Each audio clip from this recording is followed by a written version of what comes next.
The Seattle Seahawks absolutely dominate, annihilate, destroy, any word you want to use, the Atlanta Falcons. If anyone ever thought that Michael Penix Jr. was all the problem for the Atlanta Falcons, you were mistaken. Uh, but this Seattle Seahawks defense just so opportunistic. The two interceptions, beautiful. The forced fumble. Um, Special teams like this was a start to finish game that everyone was involved in making big plays. And in the beginning of the game, he started feeling like, ooh ho, this is going to be one of those really weird defensive battles. It's going to be like a 93 game. Like, what's really happening? Sam Darnold with the interception, which was, a good defensive play, but a bad decision on his part, more than anything. And then after that, really got settled in the beginning of the game. Like, nobody was really open. Pressure getting to Sam a bunch. Um, then they just got to their football exactly how they want to, especially in the second half, getting Jackson Smith and Jigbo going. Um, Obviously, Rashid Shahed. Good to see him in the pass game getting involved, as well as, of course, special teams. What did it end up being? Was it officially a 100 red yards return?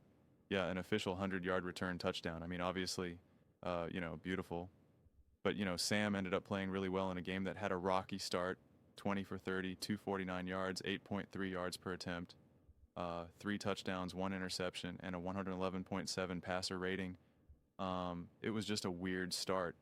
Again, it was you start that game off and you're just like, yeah, the Falcons have a good defense, right? Raheem Morris is supposed to be a great defensive mind, and you just thought maybe this was going to be a little bit of a grinder game. Defense did a good job blocking field goals and whatnot, keeping this game low scoring initially. And then, of course, what typically happens is just the better team is just going to break through, and that's exactly what happened. Then the floodgates absolutely opened up again, some key turnovers. Sam Darnold really got settled. The run game got settled. A couple big runs, a 27-yard, a 25-yard. Sam started using his legs pretty well, scrambling the one throw to Jackson Smith and Jigba for the touchdown. Again, at this point, the game is over. But still really nice plays, right? Really nice execution. Pocket starts to really collapse on him. He climbs up the pocket, makes a nice throw, a nice decisive throw to Jackson Smith and Jigba. Um, you could tell that they still wanted to keep throwing the ball, kind of get everyone settled, probably get the bad taste out of their mouth, out of the beginning of the game. But then again, like I mean, everyone getting involved, Cup getting involved, Shad getting involved, Jackson Smith and Jigba getting involved, AJ Barner getting involved, right? Like it was just good to see. It was good to see them win big, but also because sometimes you can play ugly and you still win big against a bad team, especially when you start adding in fumbles and interceptions and kickoff returns. Like you can win big and it's still like, this wasn't really that great of a game. The Seahawks didn't really play that well. They didn't, again, the beginning, especially offensively, wasn't great. But then I'd say though, like everyone got settled, really high quality execution, high quality play, great play calling as the game unfolded. And then again, the defense was great start to finish. So there's nothing to say about that, which, I'd expect nothing less from this defense going up against Kirk Cousins and this Atlanta Falcons offense. For the most part, took care of Bian Robinson and Algier as much as you could in that situation. Kirk Cousins again, 15 for 30, 162 yards, zero touchdowns, two interceptions, and a 38.5 passer rating. It's like, come on. It's going to be pretty straightforward after that. They were 1 for 13 on third down, 1 for 13. Again, normally I'd really celebrate that with Seahawks fans. Say that's amazing. That's amazing. Falcons are such a mess of a team, man. But again, the Seahawks defense does deserve credit, but Falcons offense is such a mess. But they were 6 for 13 on third down, 2 for 4 in the red zone, 6 penalties, nothing too crazy. Yeah, I mean, again, you expect to be able to win this game. You expect to win this game somewhat convincingly. I think since this game isn't such a mind-blowing game necessarily, you really kind of got to dig deep a little bit for me. And again, since this first half was hardly great, you can see 0-0-0. Down by 3. Okay, tied 33-33, 33-63, 66. Great job to get the field goal at the end. You know, to end the half.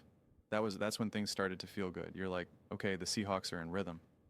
Like that was a good drive. That was a good little 2-minute drill. And then to start the third quarter, touchdown, right? You're like, all right, well, that's easy. Let's just do that every time. Then the fumble, then the touchdown, interception, field goal, touchdown, right? Like then everything just kind of breaks open.